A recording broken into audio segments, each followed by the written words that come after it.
then what you do is you just have those towns say, you know what, under the 10th Amendment, we are declaring this null and void. We will not enforce it. We're going to tell our local law enforcement to ignore it. We're going to tell all of our local agencies not to cooperate.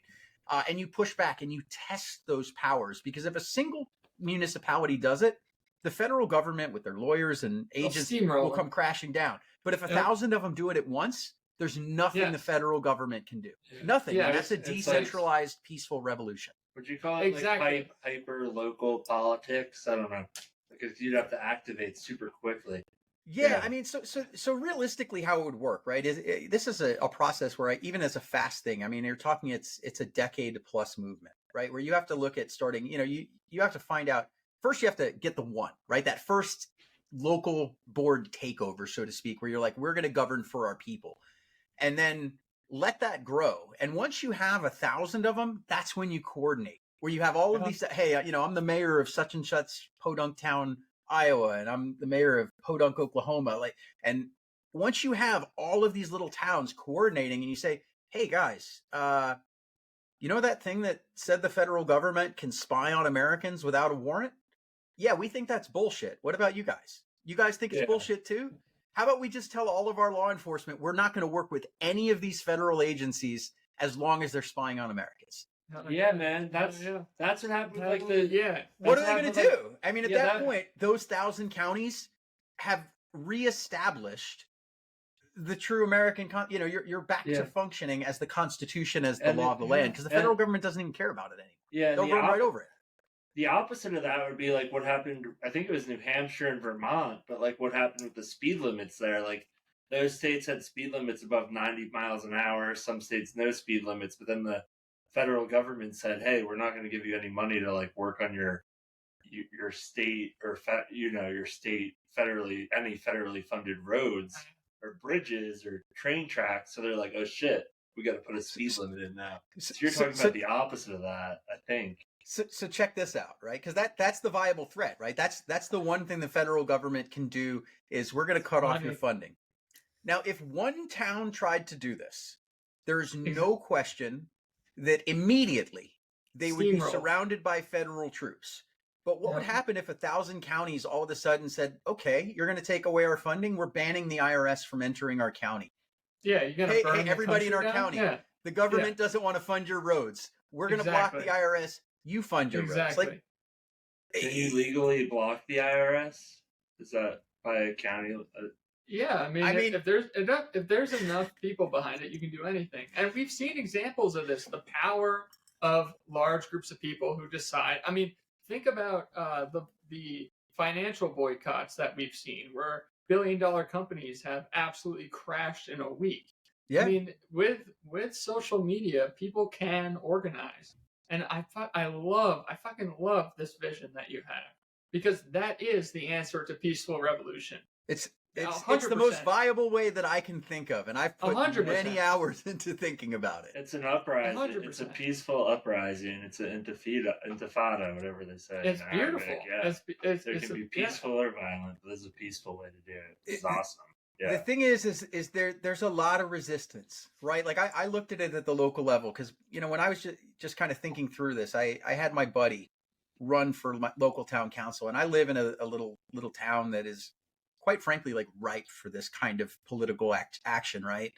I think we have 5,000 people or 6,000 people, and there's maybe 1,000 votes in the election, right? That's the kind of thing that if you knock on the door and talk to all your neighbors, you got a real shot. Right. And once we started doing this, and he just did it as an independent, right? Outside of anything, no, he's unaffiliated, not with any party, just ran and said, I'm going to kind of put forward things like on our neighborhood, right? Like end the corporate welfare and fix the damn roads, like just common sense stuff that are, like don't subsidize a bar when we have like for-profit bars that are not subsidized competing with like all these little things that small towns do. And the local GOP turned out at a level that, I've been here 20 something years. I have never seen them turn out. We scared them so much by just having one candidate do a little bit. So they're going to resist it. Like they're going to resist it. But and I say you, but like if we as a society can somehow start a movement that coordinates it, and really ramps this up and lays the groundwork now for where we are in 2034, right? Like, and really plan that out. You can potentially get to that point where you have enough steam that municipalities can essentially tell the federal government, piss off. We want nothing to do with you. Like, and once that happens and you have those 1,000 municipalities, think about what happens to all of the places around those, right? Where this local municipality is like, hey, we're going to get rid of all this regulation. So businesses are thriving. People are thriving. Gives them some courage. Yeah. Hopefully we have a liberty cancer that spreads across this country at that point. So do you have a roadmap or a general, an idealistic vision of how to spread this? Do you have any people who share this idea or vision? Yeah. So a lot of this is not original idea, right? Like a lot, at least my original idea, right? Like this is something that kind of comes from, I'm a student of politics history. I love to read those things, and a lot of this is based off of the ideas that how change happens. Yeah.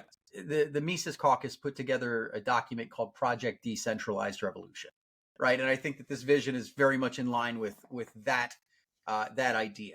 Right, because that I truly think, and that's what they called it, and I think that I kind of took that and kind of put my own flavor and thoughts and expand upon it. But I just find that to be the most viable way for us to actually accomplish real political change, like real, not we change from Trump to Biden or Biden to Trump or change from this jerk that's gonna spend $50 billion over to seed to some slightly less of an asshole who's only going to send 40 billion, right? Like I'm talking real systemic change.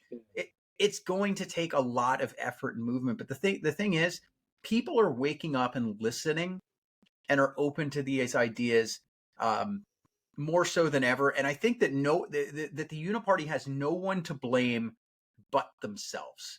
Because they're taking the mask off. For so long, they've lied to the American people and divided us into these two camps where it's like, you're team red or you're team blue.